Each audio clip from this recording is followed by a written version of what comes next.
Let's be real, if you're struggling with your weight, your energy levels, or just feeling off, it's time to look at your sleep habits. No more excuses.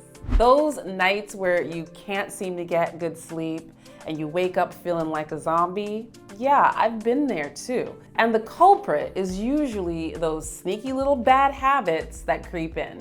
The late night scrolling, the eating too late, and skipping the wind down in the evening. Today I'm pushing you to take charge and fix your sleep once and for all. I'm going to be sharing science-backed hacks that you can start tonight that might just be the missing piece in your health journey. Overlooking this simple fix could be what is derailing your weight loss and your health goals. Hey everyone, I'm Ryan, your keto cousin, and today we're diving into what you need to do to begin getting the kind of sleep your body craves. Long, restful, rejuvenating sleep. We're gonna talk about what really works, what's getting in the way, and research-backed tips that you need to nail this crucial aspect of health. Trust me, a few small changes can make all the difference. And if you're ignoring your sleep, it might be why you're not seeing the results you want. So let's get into it. So why does sleep matter? Sleep is critical, and it isn't just about feeling tired. Poor sleep affects everything. It affects your mood, your metabolism, your focus, and yes, even your waistline. And research indicates that getting fewer than 6 hours of sleep per night significantly raises the risk of heart disease, obesity, and even premature death. A study published in the International Journal of Endocrinology on sleep and metabolic syndrome found that adults who slept less than 6 hours were far more likely to develop cardiovascular disease compared to those who got the recommended 7 to 9 hours. So if you're still staying up late, scrolling, it might be time to reconsider those habits. Your nightly routine could be putting your health at risk. So I'm gonna share with you my personal sleep routine, and I'm gonna walk you through your new sleep routine. This sleep routine comes from sleep experts and my personal experience, and it really works. So I suggest you grab a pen and paper and you write down these steps. Evaluate your current status with each one of these steps. And if you're not currently doing any of these things, it's time to start. And keep in mind, consistency is really the key. You don't need to strive for perfection. You just need to begin incorporating these habits and making them a part of your routine. So the first thing I do is I like to go to bed and wake up at the same time every day, even on the weekends. It keeps my internal clock on track, and it makes it easier to fall asleep and wake up feeling refreshed. The nights that I stay up late scrolling or I'm eating right before bed, it really throws me off and I can feel it the next day. The next thing you want to do is make sure you delay your caffeine. So I love getting my caffeine in each morning, but timing is everything. You want to wait about an hour after waking up before having your first cup. And this is going to allow your body to naturally clear out the leftover adenosine. This is the chemical that makes us feel sleepy.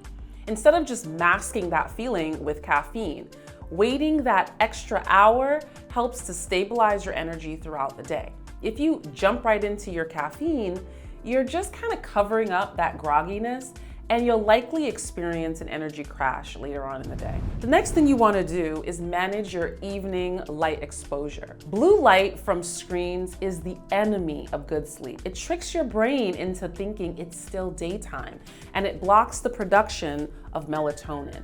For me, this is the hardest step to get right, especially since the sun is going down earlier and earlier this time of year. But the goal is to avoid blue light as much as possible. I dim my lights and put my devices on night mode, or I put on blue blockers at least 2 hours before bed.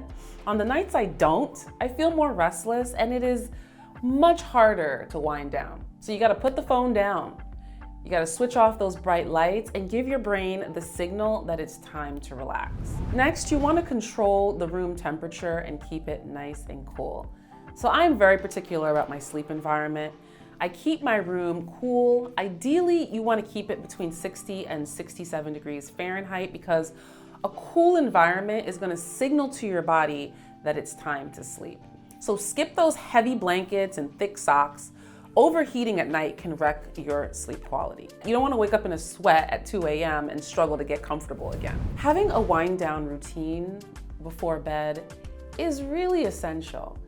And it can start with things like brushing your teeth, taking a bath, closing the curtains, turning down your thermostat. For me, I like to make sure also that my cat Ziggy is out of the room. I love her to death, but when she's in the room with me, I often find that her movements disturb my sleep, wake me up, and I don't sleep as well.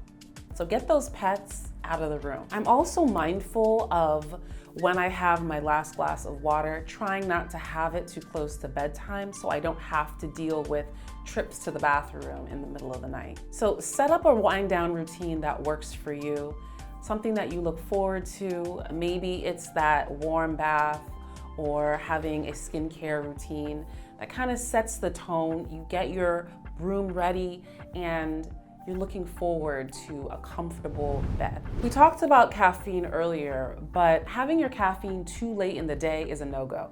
I cut myself off by 12 p.m.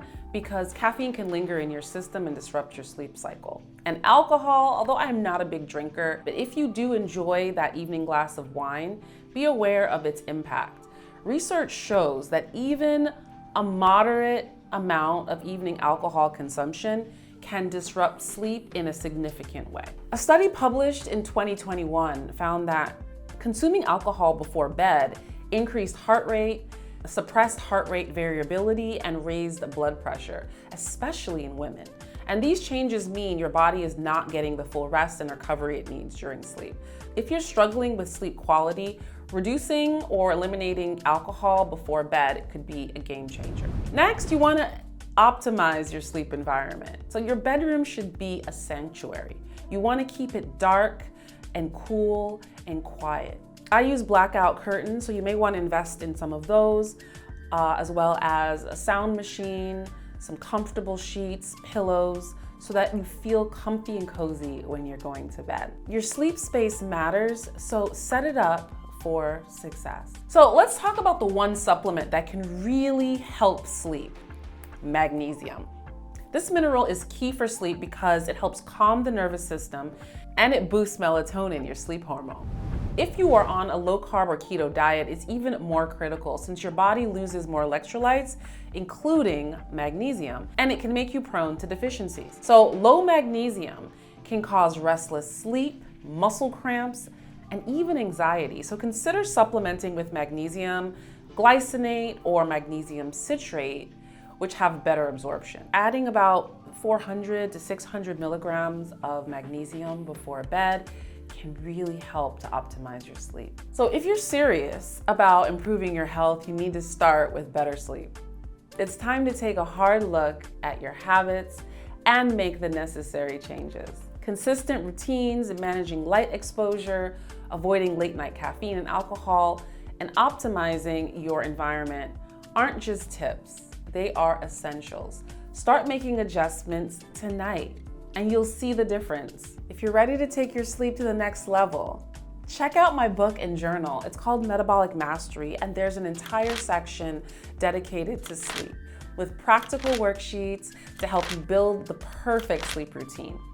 So from dialing in your evening habits to tackling late night scrolling, this guide will help you master your metabolism starting with better sleep. The link is in the description below. Thanks for watching, and if you found these tips helpful, don't forget to like and subscribe, and check out this video to learn more about improving your metabolic health. Let's keep building these healthy habits together, one night at a time. Bye. Hey you. Are you my little sleep buddy? Yeah, no, you can't sleep with me. You're a troublemaker.